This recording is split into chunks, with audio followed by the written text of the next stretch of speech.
Senhoras e senhores, muito boa noite, sejam bem-vindos a mais um evento da 13ª Semana do Centro de Ciências Sociais e Aplicadas dos cursos de Administração, Economia e Ciências Contábeis. A Semana do CCSA é promovida anualmente pelo Centro de Ciências Sociais e Aplicadas da Universidade Presbiteriana Mackenzie, com o apoio da empresa Júnior Mackenzie Consultoria e do Diretório Acadêmico Eugênio Goudin, e se estenderá até a próxima sexta-feira. Nesse momento, será composta a mesa solene.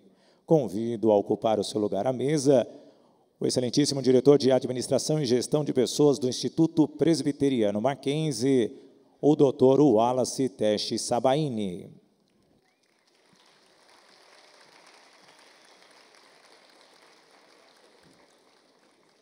O ilustríssimo decano de Extensão e Educação Continuada, o professor Dr. Sérgio Leques.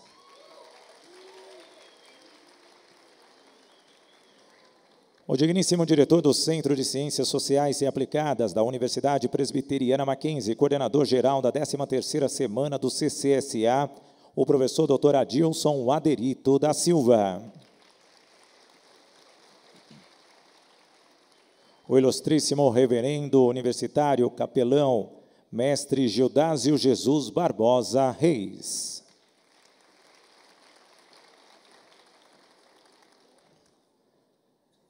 Convido a ocupar o seu lugar à mesa o digníssimo professor, o Dr. Alberto de Medeiros Júnior, representando os coordenadores do Centro de Ciências Sociais e Aplicadas. O nosso ilustre palestrante, o Dr. Carlos Alberto Araújo Neto, digníssimo diretor de Gestão de Pessoas do Banco do Brasil.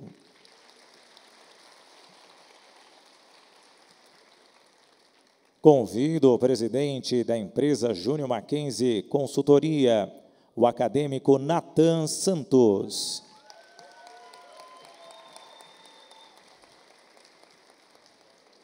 E o presidente do Diretório Acadêmico Eugênio Goudin, o acadêmico Tiago Prados Iema.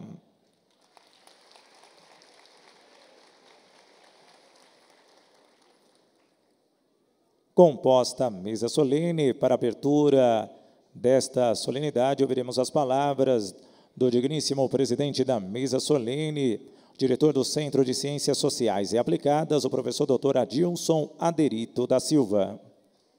Declaro mais uma sessão de palestras da Semana do CCSA, nesse seu segundo dia, e que tenhamos todos uma excelente palestra. Declarado, então, aberta esta sessão.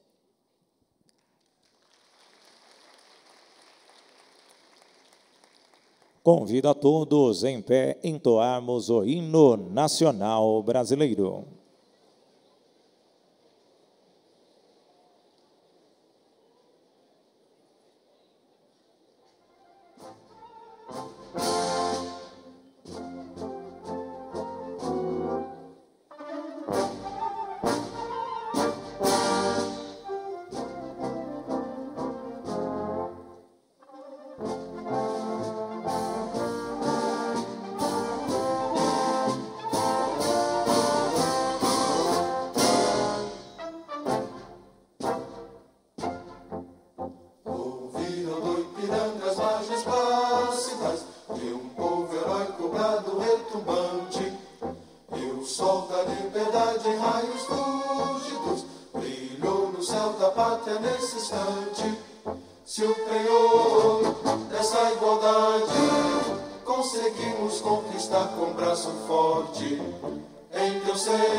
Brasil, ó pátria amada, dos filhos desse sol és mãe, gente, pátria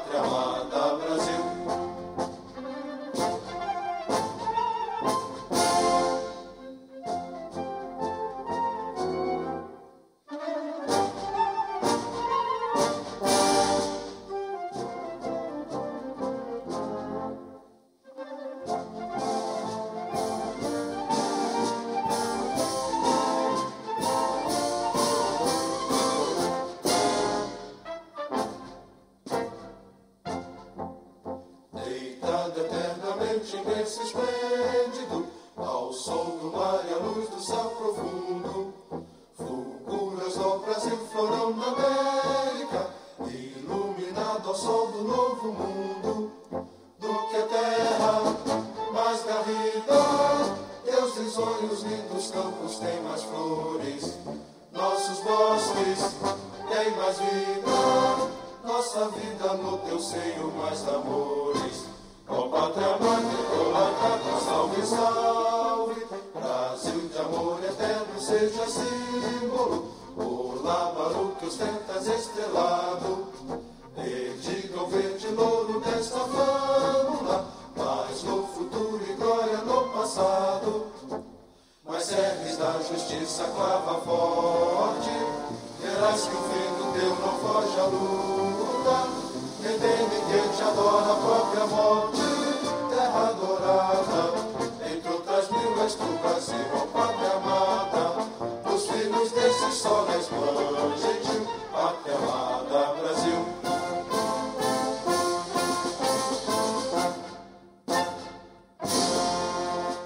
Podem sentar, pois teremos a palavra devocional pelo ilustríssimo capelão da Universidade Presbiteriana Mackenzie, o reverendo mestre Gildásio Jesus Barbosa dos Reis.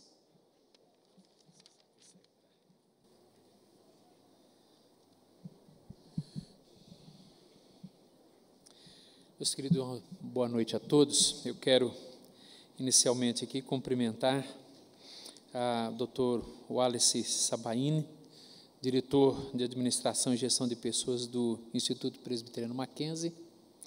Cumprimento também, nessa ocasião, o decano de Extensão e Educação Continuada, professor Sérgio Lex.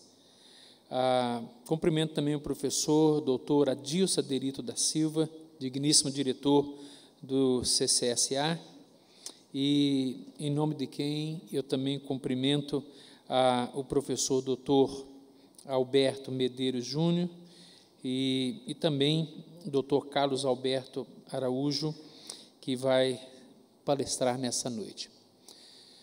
Queridos, a minha palavra de reflexão devocional nessa noite está baseada no texto do livro de Provérbios, capítulo 16, o versículo de número 3, em que Salomão diz assim para nós: confia ao Senhor as tuas obras e os teus desígnios serão estabelecidos. Confiar é algo vital para a nossa caminhada na vida. A confiança, ela é vital, e todos os dias, em todos os lugares e por diversos motivos, nós estamos sempre confiando em algo ou confiando em alguém. Desde o momento em que nós levantamos pela manhã até ao anoitecer, nós estamos, de alguma maneira, confiando, exercitando a confiança, e essa é quase ininterrupta. Quando nós abrimos uma torneira, nós confiamos de que vai sair água dela. Quando nós pegamos um ônibus, um gesto tão simples, mas nós estamos, de alguma maneira, confiando de que ele vai nos levar ao destino que nós pretendemos. Quando nós automaticamente pegamos um telefone e vamos fazer uma ligação, nossa confiança é de que a pessoa do outro lado já vai nos atender. Ou seja, a confiança está presente na nossa vida o tempo todo. Mas é fato que, se nós confiamos, é natural que, vez ou outra, nós acabamos nos frustrando com pessoas ou com coisas. Frustramos com pessoas porque as pessoas falham. Nós nos frustramos porque as coisas nem sempre elas funcionam como deveriam funcionar. Até pessoas muito próximas a nós, queridas a nós, estão também nos decepcionando vez ou outra. Esse texto nos traz essa lição de confiança. Há pelo menos 2 conselhos que Salomão nos dá aqui. O primeiro deles é que nós devemos confiar no Senhor. Nós devemos confiar nas pessoas e devemos confiar nas coisas, mas o fato é que quando nós confiamos em Deus e depositamos a nossa confiança em Deus, é certo de que essa confiança nele nunca vai falhar, porque Deus nunca falha, Ele é perfeito em todas as coisas e por isso nós podemos confiar nele. Outro fato, outro conselho que Salomão nos dá aqui é que nós devemos não apenas confiar em Deus, mas nós também devemos tomar iniciativas, nos esforçarmos para que as coisas também possam acontecer na nossa vida. O texto fala de obras, de desígnios que podem ser estabelecidos. Duas coisas que precisam caminhar e serem praticadas na nossa caminhada como administradores, gestores: confiança e exercício, prática, ações. Porque nada vai funcionar direito se nós não confiamos e se nós não executamos com planejamento e boas ações. Quero terminar a minha palavra baseado nesse texto: confia ao Senhor as tuas obras, e os teus desígnios serão estabelecidos. É a promessa que Deus faz para nós. Bom, nós temos grandes desafios e temos grandes oportunidades em nosso país, apesar da crise que nós temos visto aí em diversos setores. Mas não apenas devemos confiar na nossa capacidade e na nossa competência. O texto nos diz que nós devemos confiar ao Senhor, depender dEle, os nossos esforços e os nossos desígnios. Queridos, termino dizendo: se nós queremos ser bem-sucedidos e aproveitar assim os grandes desafios e as oportunidades que o nosso país proporciona para nós, nós precisamos aprender cada vez mais a confiar em Deus e a trabalhar e planejar com responsabilidade e competência. Que Deus nos abençoe a todos. Obrigado.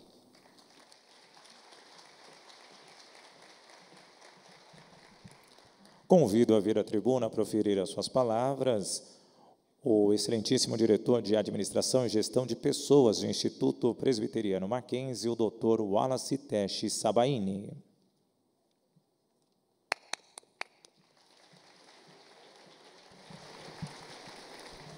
Queria cumprimentar nossas alunas, nossos alunos, a principal razão da existência do Mackenzie, que são vocês, cumprimentar a mesa na posição dos professores Sérgio Alex e Adilson, cumprimentar o nosso palestrante aqui, o Carlos Neto, que com certeza vai trazer a sua enorme bagagem para dividir aqui conosco, e nós vamos crescer um pouco mais no conhecimento nessa área tão importante, que é gestão de pessoas. Por que gestão de pessoas? Por que pessoas fazem diferença?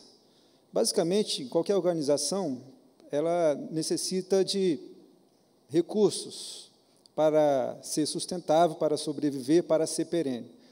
Mas, numa avaliação bem rápida, há alguns diferenciais que todas precisam ter. Primeiro, a questão do capital. Sem dinheiro, nós não vamos a lugar nenhum. E no mercado de hoje, se você tem um bom projeto, você tem uma boa proposta de empreendimento, o capital ele chega a você, seja através de financiamento bancário, seja através de FIPs, seja através de investidores institucionais. O capital hoje ele está bem acessível às empresas. Mas há um outro diferencial competitivo, que é a inovação.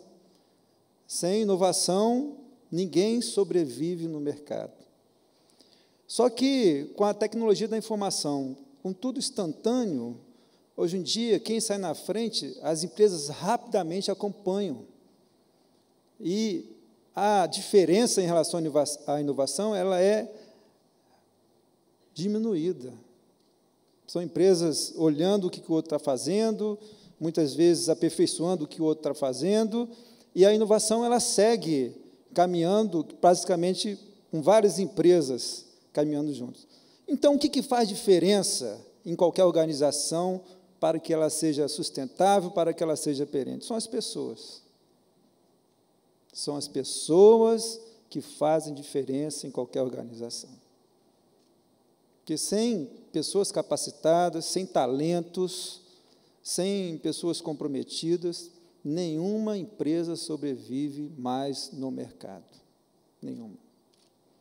E o desafio das grandes empresas, das médias empresas, das pequenas empresas, é justamente atrair e reter esses talentos, formar líderes, para que eles possam capitanear a grande equipe que compõe a empresa e ela fazer diferença no mercado. Então, prezados alunas e alunos, o tema de hoje é um tema importantíssimo para todos nós. Que Deus possa abençoar a todos vocês e que nós tenhamos uma excelente palestra. Boa noite.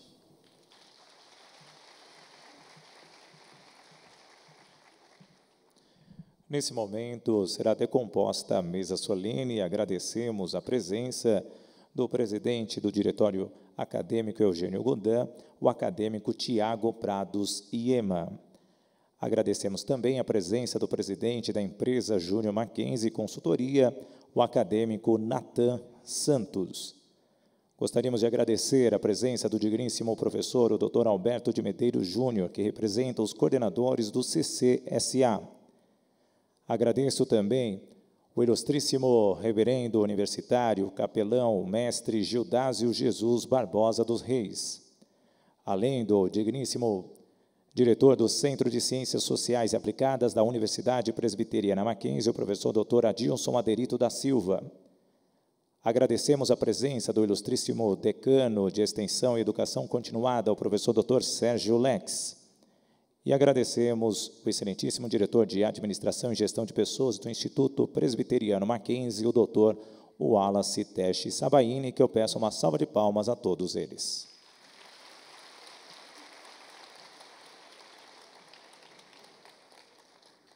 Permanece no palco ele que é formado em História pela Universidade Federal Fluminense, com pós-graduação em Marketing pela Fundação Getúlio Vargas, do Rio de Janeiro, mestre em Comunicação Social pela Universidade Federal do Rio de Janeiro, mestre em História Social pela Universidade Estadual do Rio de Janeiro e doutor em Psicologia Social pela Universidade de São Paulo, a USP.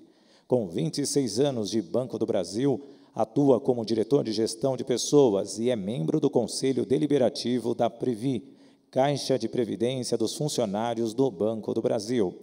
O Auditório Rui Barbosa abre suas portas dentro da Universidade Presbiteriana Mackenzie para receber o Dr. Carlos Alberto Araújo Neto.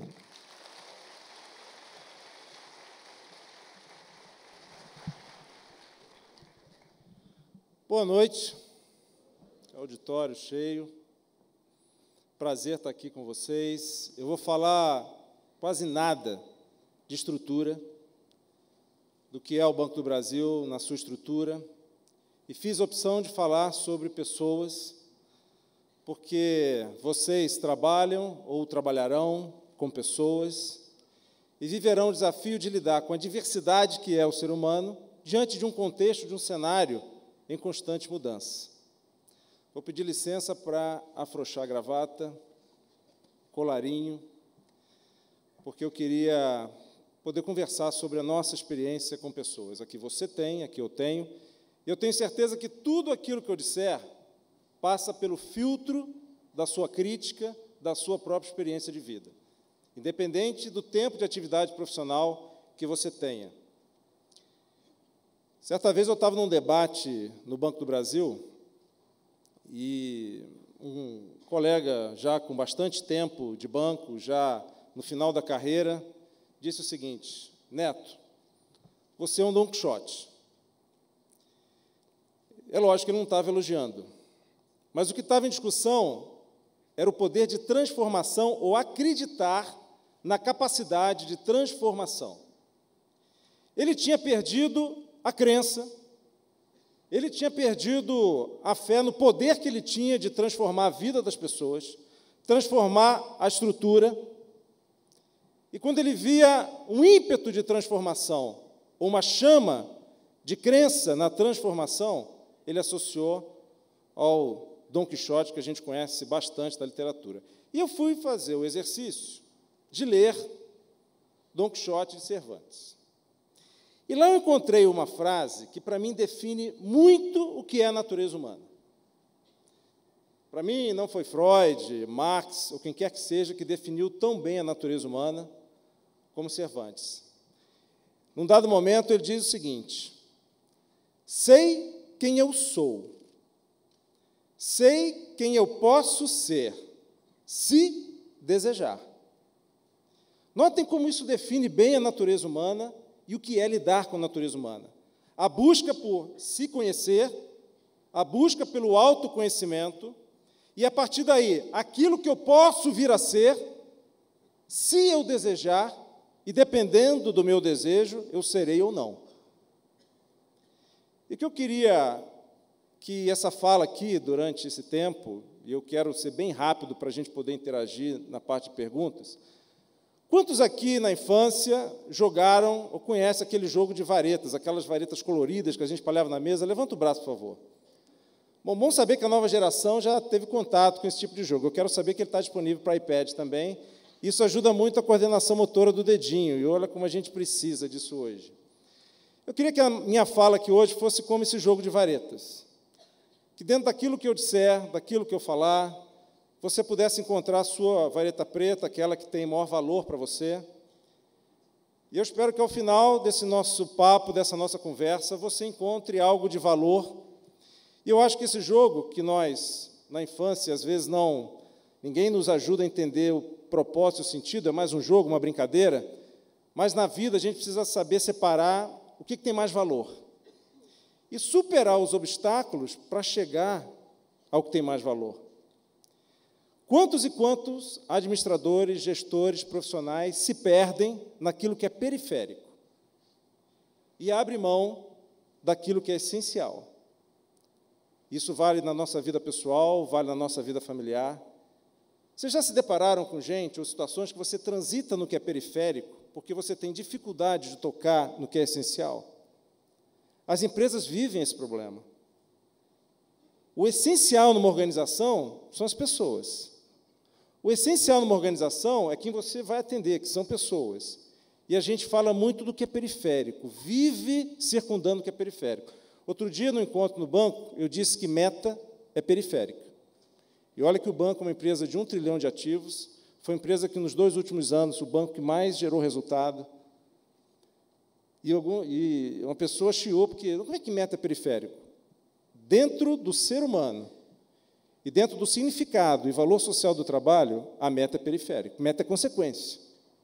Se você compreende o significado e o valor social do seu trabalho, você tem a condição de imprimir qualidade ao que você faz. A meta vai ser consequência. Se nós invertermos isso, a gente cai num risco grande da meta pela meta, da meta de qualquer jeito, da meta de qualquer forma. Por isso que a gente precisa entender o que é essencial do que é periférico. Na gestão, isso é fundamental. Às vezes você perde um tempo enorme no que é periférico e não toca aquilo que é essencial. E nós vivemos a partir das nossas escolhas. Hoje eu fiz um exercício, antes de vir para cá, eu passei na livraria do aeroporto ali de Congonhas.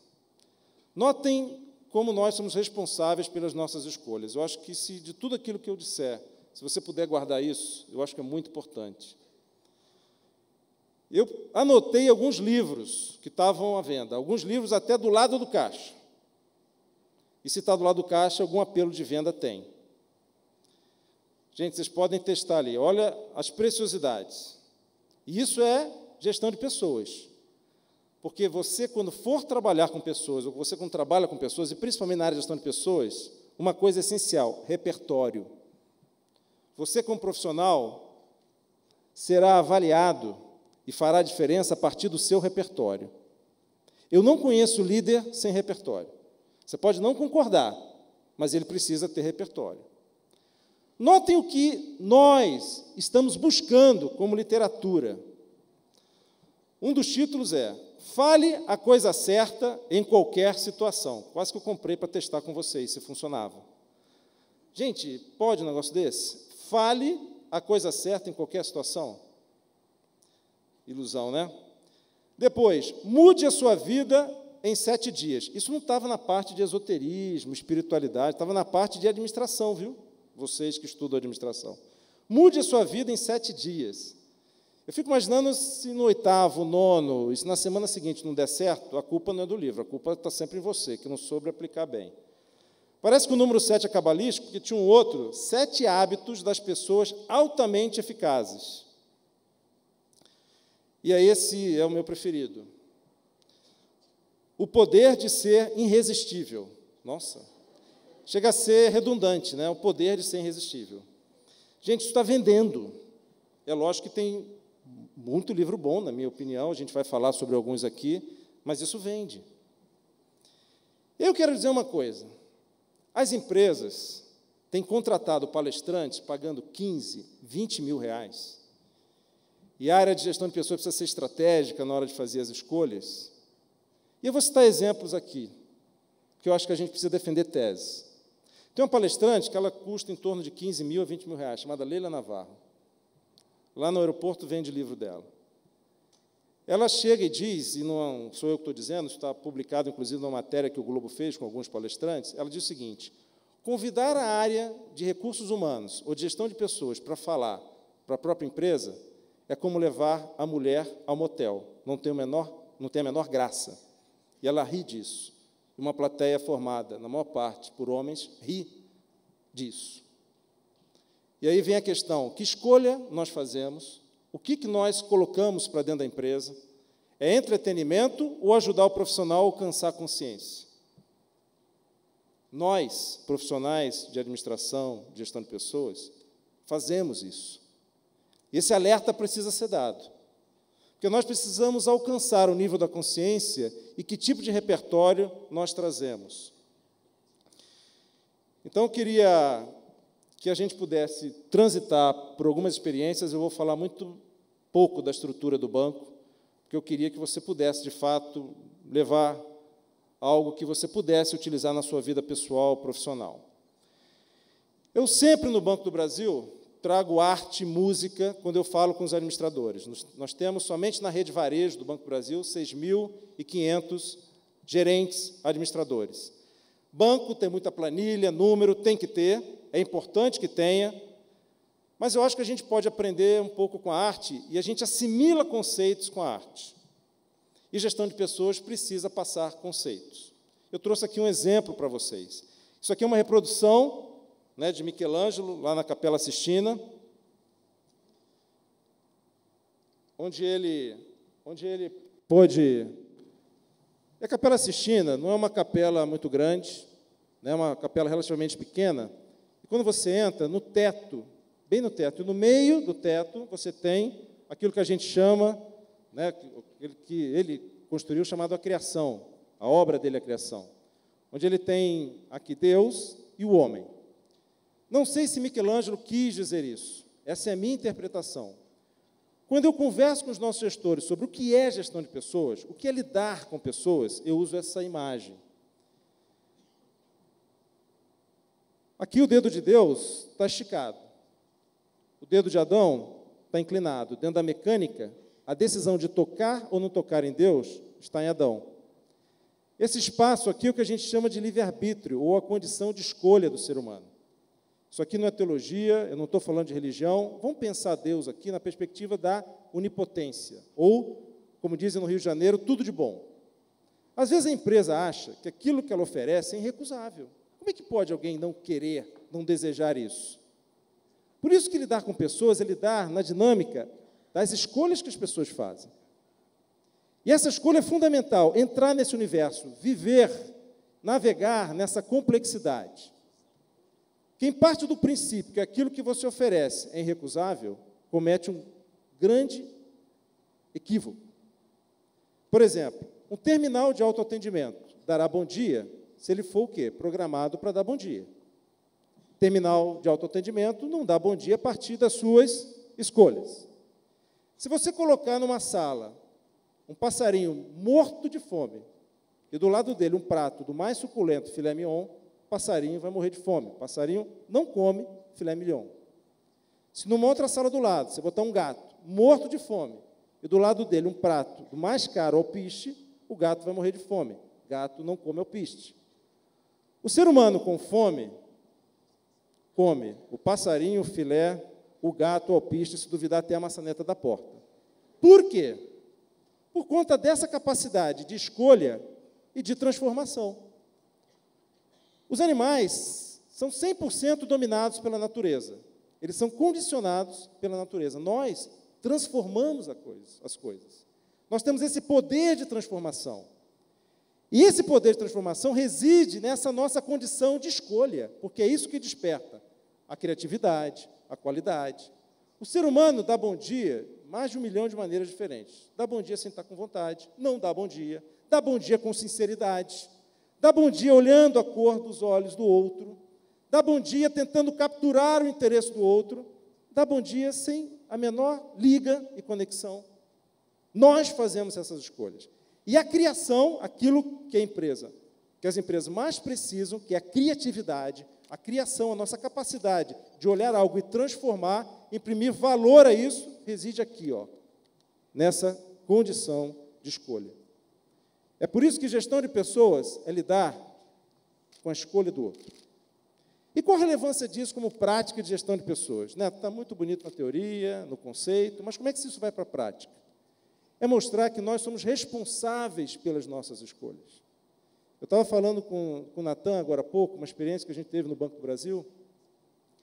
E, gente, cultura organizacional, eu poderia falar para vocês de definições de Hofstede, Edgar Schein. Para mim, cultura organizacional é biografia. Você quer conhecer a cultura organizacional de uma empresa? Traga a biografia dos profissionais. E não é quem está no topo, não. Quem está na base. Ao trazer a sua biografia, ao trazer a sua história na organização, se você se identifica com essa história, se tem liga, você alcança e atinge a cultura. É isso que a gente tem feito. Vou citar um exemplo para vocês. Eu estava falando no seminário de administração da Unesp, e eu contei essa história. Rapaz inteligentíssimo, 20 anos de idade, passou no concurso do banco. Esse ano nós fizemos um concurso em 9 cidades, 638 mil inscritos que foram lá fazer a prova, em apenas 9 estados, melhor dizendo. 638 mil, mais de 500 mil de pessoas. O Banco do Brasil é regido pela CLT, tem demissão, é cobrado por metas, tudo isso. Mas esse rapaz, ele fez o concurso para o banco e nós temos, nos 3 primeiros meses, o estágio probatório. 0, alguma coisa não se adapta e a gente chama para uma conversa antes de tomar uma decisão. Eu chamei esse rapaz, eu era regional aqui de gestão de pessoas, e ele veio acompanhado da mãe. E a mãe queria participar da conversa. Eu falei, olha, seu filho é maior de idade, ele que fez o concurso do banco, então a senhora aguarda aqui. Não, mas eu sou mãe dele, eu quero participar. Não, tem um café gostoso, a senhora aguarda um pouquinho, o papo é com ele. Ele não estava se adaptando, ele tocava uma guitarra maravilhosa. E, olha, você sabe quando você está diante de um rapaz inteligente, e ele é muito inteligente. Tem gente que usa o banco, e aquele momento que a pessoa vai trabalhar no banco, para pagar a banda de rock, para pagar a guitarra, para fazer o que gosta. É um processo de adaptação. Ele não tinha vocação, mas ele podia se adaptar, se ele desejasse, se fosse essa a escolha dele. E a gente conversando, a gente via que não era aquilo, e que não era o que ele queria. E eu estava na expectativa que ele dissesse, Neto, não é isso que eu quero. Não é isso que eu quero para a minha vida. Eu acho que, para ele, seria importante essa decisão, ou assumir essa escolha. Um determinado momento da conversa, ele chegou assim, Neto, minha mãe seria uma ótima funcionária do banco. Eu falei, bingo, está aí. Ela podia ter feito o concurso do banco. Não fez, quem fez foi você. E aí? Ele não conseguiu decidir. Os olhinhos dele disseram o seguinte, decida por mim, decida por mim. Eu acho que teria sido melhor se ele tomasse a decisão. Nós decidimos. Não dava para continuar. Não sei como é que a coisa aconteceu depois. A gente é como taxista na vida das pessoas. As pessoas entram, a gente sabe uma parte da história, acompanha, depois a gente deixa num ponto, a gente não sabe o que acontece. Mas eu estou trazendo essa experiência, tem gente que abraça, gosta, se adapta, é vocação trabalhar no banco.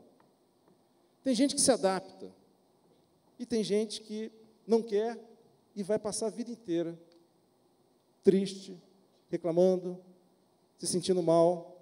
E o que é que a gente faz? Responsabilidade pelas suas escolhas.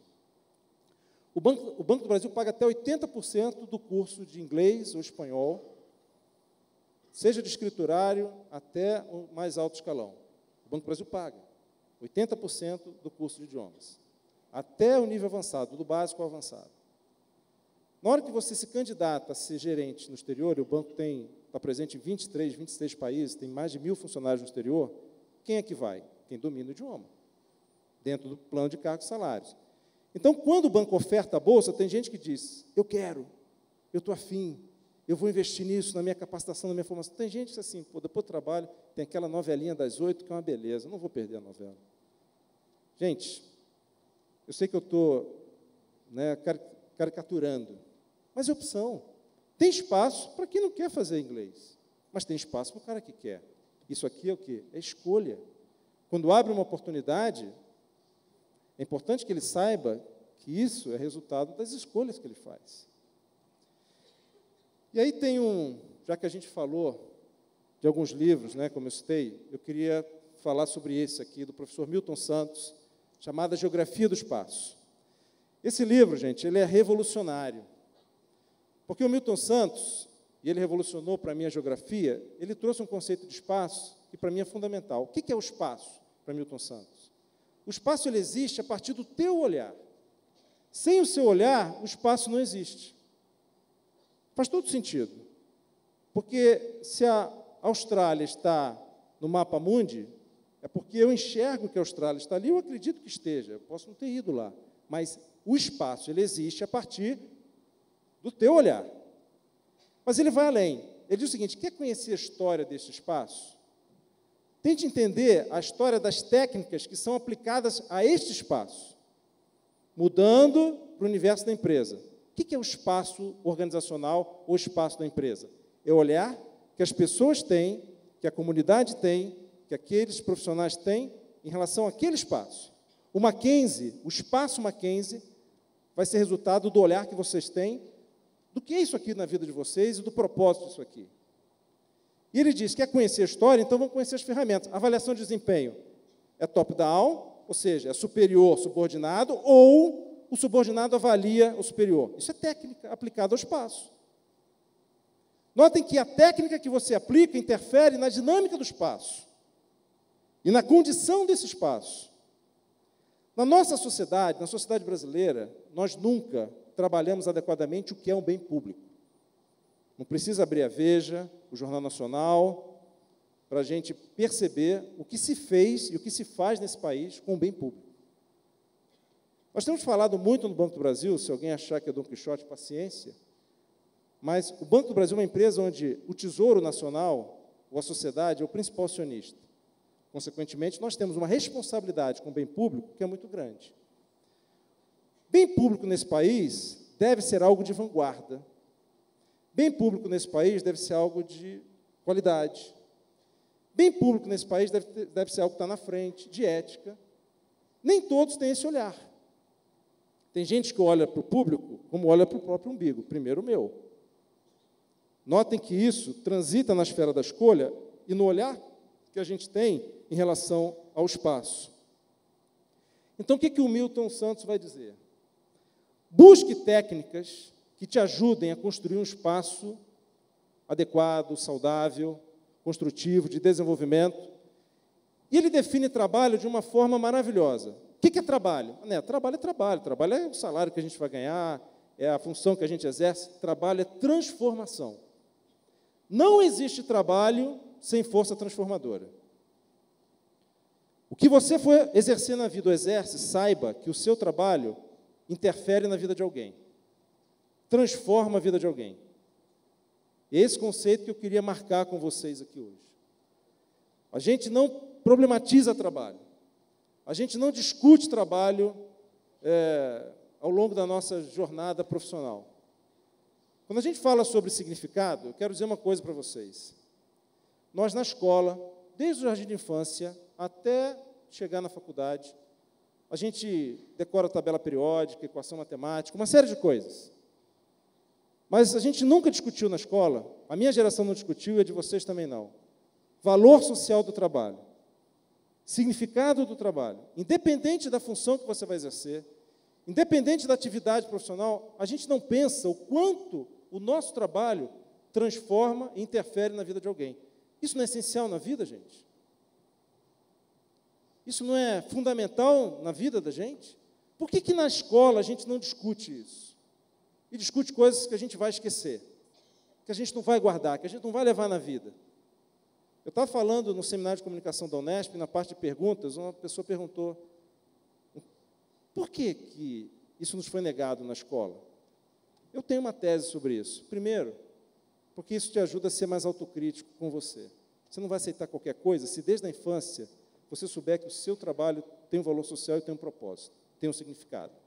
Você não vai aceitar qualquer coisa e você não vai fazer qualquer coisa, desde cedo. Porque se você é voltado para fazer uma prova, decorar coisas sem assimilar, e decorar para fazer uma prova, a mecânica cognitiva vai te levar, por vezes, na atividade profissional, a não ser exigente com você mesmo, com valores, com o poder de transformação que você tem. Então, primeiro, é o efeito em você. Você vai ser menos crítico, você vai topar mais qualquer coisa. Segundo, é o teu papel na sociedade, é como você pode intervir no rumo da sociedade. E terceiro, que você vive numa coletividade. Isso traz efeitos políticos muito sérios. Eu acho que é urgente rever a nossa educação. Neto, você veio aqui falar de gestão de pessoas, é porque isso interfere na vida das empresas. Porque se você não trabalha esse tema ao longo da sua processo de educação, as empresas vão ter que trabalhar isso. Significado e valor social do trabalho precisa. Por quê? Você vai imprimir ou não qualidade que você faz na medida em que você perceba o valor social do seu trabalho. Você será mais crítico em relação à empresa a partir da percepção do valor social do seu trabalho. Porque quando você põe a meta, é como se fosse a prova, que você decora, e às vezes você vai até colar para alcançar. Eu não vou fazer pergunta aqui de quantos já colaram na escola. Na empresa, você, por vezes, é levado a decorar a missão da empresa. A missão do Banco do Brasil era um troço, que uma frase não estava de acordo com a outra. Tinha um diretor lá que chegava, apontava para onde assim, diz a missão do banco. A gente tinha que decorar, porque não conseguia assimilar. Nós fizemos um trabalho no ano passado, pegamos toda a missão, que era um emaranhado de frases, colocamos da seguinte maneira. Uma empresa de mercado, porque o Banco do Brasil tem ações no mercado, acionistas dentro e fora do país, então nós somos uma empresa de mercado, não somos uma caixa econômica, somos uma empresa de mercado com espírito público, porque o Tesouro, a sociedade, é acionista majoritária desse banco. Simples, né?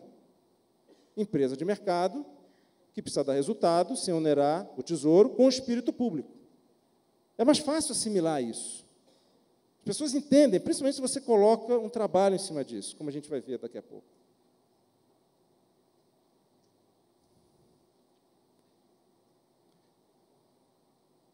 Quanto mais você trabalha significado e sentido, melhor o resultado. Por que isso? Vocês estão vendo a diferença nessas duas imagens aqui? É diferente ou a mesma coisa? Você pode olhar pela perspectiva da estética, você pode olhar pela fala. Qual que passa maior proximidade? O quadro 1 ou o quadro 2? Quem acha que é o quadro 1, levanta o braço, por favor. Que passa mais proximidade. Quem acha que é o quadro 2, por favor, levanta o braço. Não sei se a imagem está boa, mas dá para ver que é o Jorge Mário Bergoglio, ou Papa Francisco. Notem que a estética é diferente, a postura é diferente. E notem como a atitude dele, e aí nós estamos falando sobre significado, sentido e uma liderança para esse novo tempo, dialoga de uma forma diferente. Na Praia de Copacabana, ano passado, 3 milhões de pessoas, mais gente do que na cidade de Roma. Será que esse modelo aqui tinha levado tanta gente? Aí ele vem aqui ao Brasil e diz o seguinte, por questões psiquiátricas, é um Papa falando, eu preciso tomar café da manhã com as pessoas, almoçar com as pessoas, fazer contato com as pessoas. O que ele fez? Ele saiu do quarto dele, né, de metros e metros quadrados, isolado, e foi para um local onde os bispos, padres, eles passam, gente da África, da Ásia, da América do Norte, e ele toma café da manhã das pessoas. O que está acontecendo ali? Me fala, eu quero ouvir. Eu quero estar nesse ponto de conexão eu quero fazer contato com isso. Porque para gerir, ele precisa disso. Ele precisa dessa informação da base, não do topo dos cardeais. Aí ele diz o seguinte, alguém entrega um chimarrão para ele no meio da rua, lá na Presidente Vargas, no Rio. Aí um jornalista assim, mas você tomou um chimarrão lá, podia estar envenenado. Eu vou correr o risco. Eu não consigo me relacionar separado por um vidro, num papamóvel. Aí ele vai mais longe. Ele diz o seguinte, não adianta você querer ser cardeal ou bispo se você não sabe ser discípulo e se você não sabe o sentido e o significado dessa instituição. Folha de São Paulo, semana passada, página A20, na quarta-feira da semana passada. Ele recebeu uma carta e ele está ligando para as pessoas. Outro dia até o Chico Pinheiro, no Bom Dia Brasil, fez piada disso. Imagina você acordar de manhã e ter uma ligação ao Papa. Você vai dizer, às vezes até falar uma coisa feia, talvez, mas ele está ligando. Ele recebeu uma carta de uma argentina que se casou pela segunda vez e o padre da paróquia dela não quis dar comunhão para ela. Aí ele liga, aqui é o padre Bergoglio, não o Papa Francisco, é o padre Bergoglio. Eu recebi aqui a sua carta, vá na paróquia tal, que o padre lá vai te dar a comunhão. É diferente, porque aqui é difícil pedir desculpa. Aqui você pede desculpa pelos padres que molestaram as crianças. Alguns viram um filme há pouco tempo, com a Judi Dench, eu esqueci agora o título, falando sobre a história da Igreja Católica na Irlanda, de jovens grávidas, que não tinham como sustentar o filho, e iam para um convento. Quem viu esse filme aqui, por favor? Filomena. Olha, pega esse filme, vale a pena. E ali é uma história muito triste, porque a igreja vendia as crianças órfãs para casais norte-americanos que cruzavam o Atlântico, que não podiam ter filhos. Ali está falando da década de 60. E alguém perguntou, o filme fez bastante sucesso, se o Papa tinha visto o filme. O porta-voz do Vaticano disse, o Papa não vê filme. Sabe o que ele fez? Ele chamou a Filomena, né, na vida real e teve uma conversa com ela.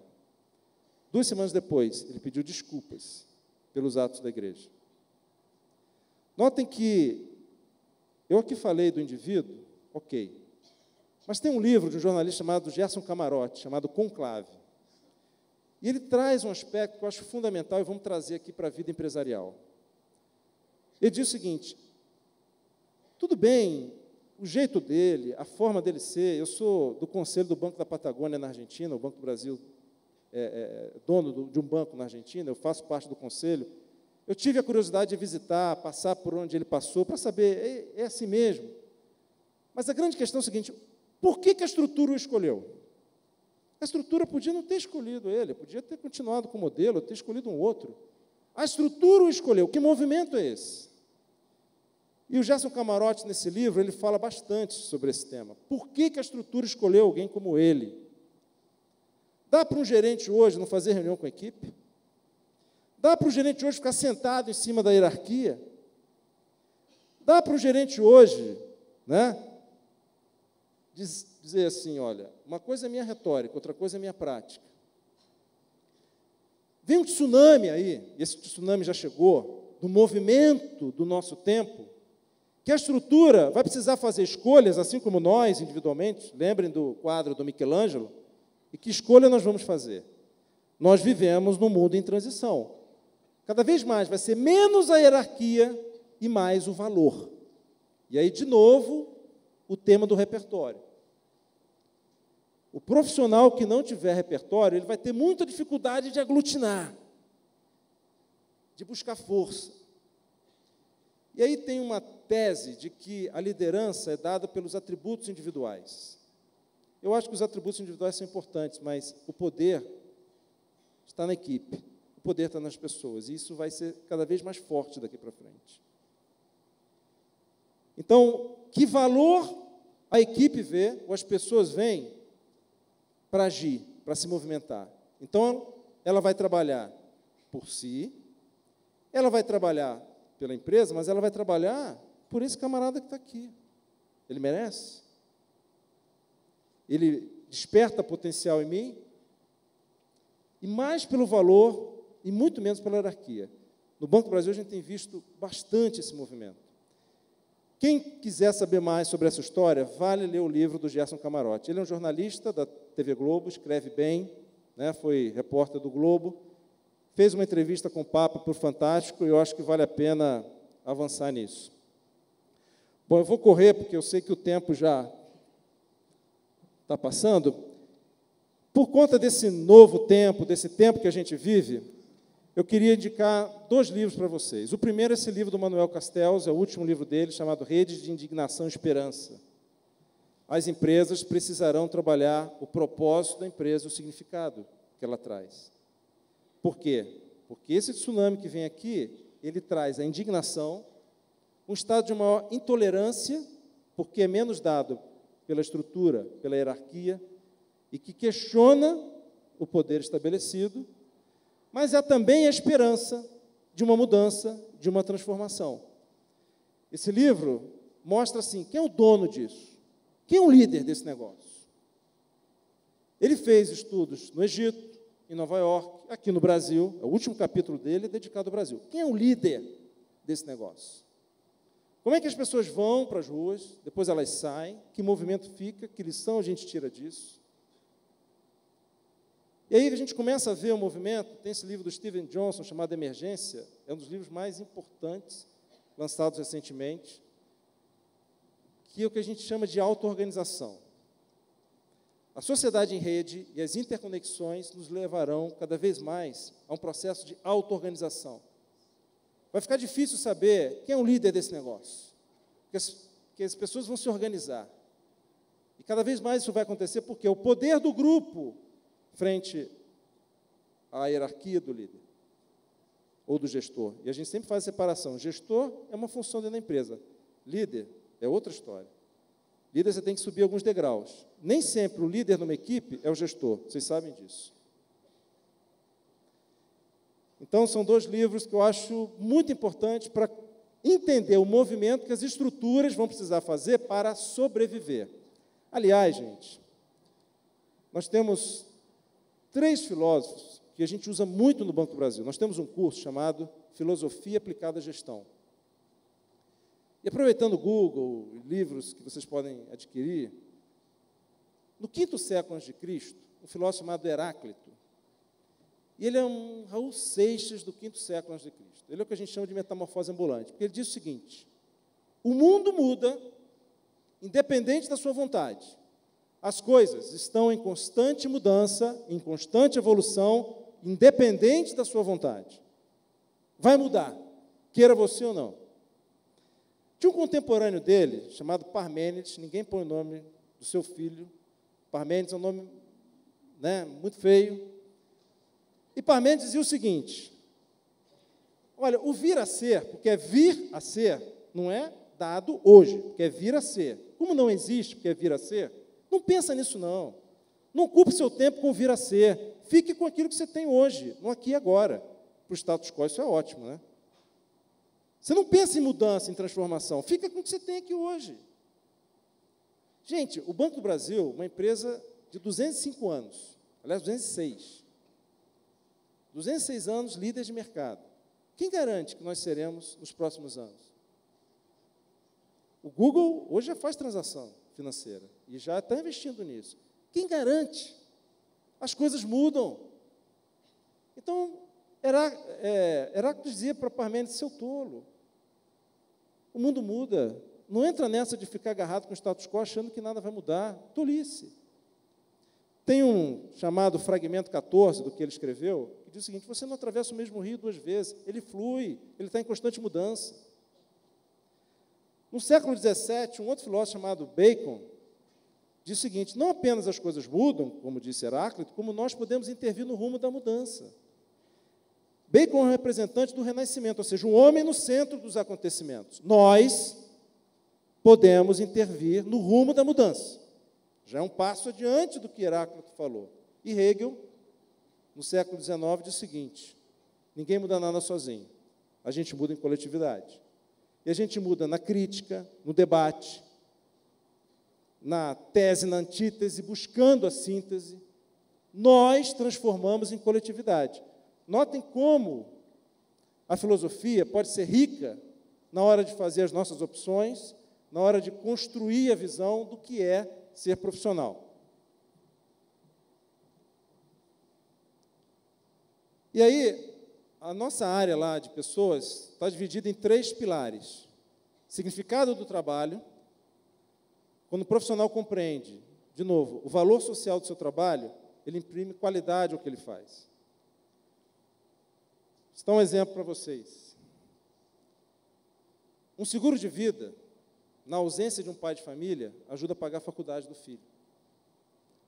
Você sai de um aluguel para uma casa própria, sua, a juros menores do mercado, ou do que instituições privadas. Um crédito agrícola para a agricultura familiar, para um produtor. Eu estava comentando, antes de entrar aqui, de uma agência do Banco do Brasil, em São Domingos do Capim, Pará, interior do Pará. 8 horas de carro, de Belém até lá, mais 1 hora de travessia de rio, você chega até a cidade. Eu fui a essa cidade, como diretor do banco. Nessa cidade, só tem uma agência bancária, que é a agência do Banco do Brasil. Imaginem o custo de levar numerário até lá. Imaginem o custo, porque essa agência é a única na cidade, o único local na cidade que tem ar-condicionado. E, olha, é quente. Médico, 2 vezes por semana. Policial, à noite, 1, de dia, 2. Qual é a renda num município desse? É fácil estar na Paulista. Na Paulista, a renda circula. É importante estar na Paulista. Mas quem é que está lá? Porque é importante levar desenvolvimento para aquelas pessoas. Como é que chega o crédito? Como é que chega o numerário? Como é que você pode dar crédito para uma produção? Como é que você faz a conexão daquela comunidade com a Paulista? Isso é propósito, isso é significado. E quem está lá são jovens. E por que eu fui até lá? Porque, às vezes, no banco tem aquela história assim, não, mas a nova geração não veste a camisa, a antiga geração, né, veste mais a camisa do banco, tem aquele vínculo. Tolice. Essa geração está segurando no braço essa marca no interior do país. Porque ele sabe que ele vai ficar lá um tempo. É um baita de um aprendizado. E a gente aprende muito fazendo. Mas é por isso, e olha como a importância do significado. O presidente do banco assinou do próprio punho carta para funcionários em região de baixo DH, onde só tem agência do Banco do Brasil. Para os pais desses funcionários, dizendo do nosso orgulho de ter essas pessoas trabalhando no banco. Da importância do trabalho deles para o Banco do Brasil e para o país. E um pai fica orgulhoso, vocês sabem disso, quando recebe uma carta assim. Faz toda a diferença. E tem que estar lá. E vocês devem saber também que no país cresce o consumo de drogas, e no interior, muito. E essas agências, às vezes, elas ficam em situação de risco. Uma cidade só tem um policial à noite, que quando 12 invadem, você não vai dar conta. Mas esses jovens estão ali, não tem cinema, não tem teatro, não tem. Valorizar o significado e o propósito e criar essa conexão, essa rede, porque quando você investe no ensino à distância, você põe esse jovem em contato com quem está fora do país, e a gente faz isso, e ele vai porque é um canal de comunicação com várias partes do mundo, e você cria essa rede dentro da empresa, isso é muito legal. Nós acabamos de contratar agora o Gregório do Vivier, que vocês conhecem, né, do Porta dos Fundos. O que ele vai fazer? Ele vai trazer a crônica do cotidiano. Porque nós estamos estimulando os nossos profissionais a aprender com o cotidiano. Você vê drama, você vê humor, e aí a gente traz o quê? Essa biografia. Imagina uma situação de um cliente surdo e mudo, que vai até a agência e leva o filho dele para se comunicar com o funcionário do banco. E o filho é gago.